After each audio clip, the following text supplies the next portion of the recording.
আমার পেছনে লাগা? আমার ঠাকুরপোকে পুঁটি মাছ খেতে দেয়নি, আমি ওর ছেলেকে হরলিক্স খেতে দেব না। এই পানের বাটাটা টেবিলের উপর রেখে খাটের নিচে একটা প্লাস্টিকের ঝুড়ি আছে, বের কর তো।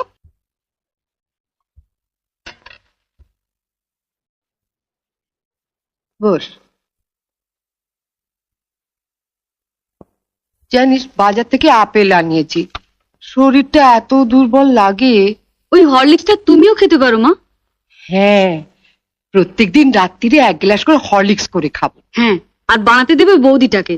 তবে একা খেও না মা, বাবাকে একটু দিও। হুম।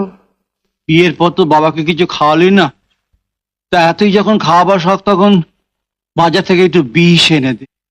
অসুস্থ নাতিটার মুখ থেকে কেড়ে নিয়ে আসা হরলিক্সটা তোর মাই খা। ঠিক আছে, তোমাকে আর খেতে হবে না। দেখ তো মিষ্টি কিনা।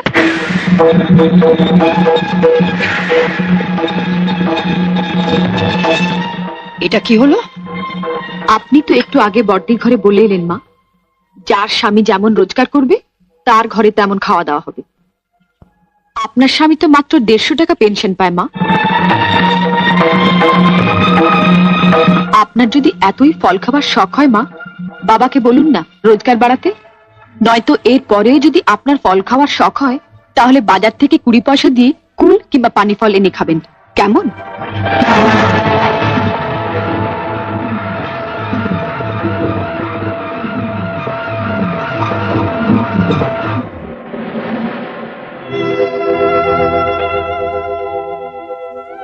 অপ্রিয় সত্য কথা বললাম বলে আমাকে ক্ষমা করবেন বাবা।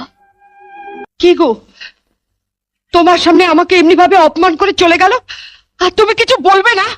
হ্যাঁ বলবো, বলবো, নিশ্চয়ই বলবো।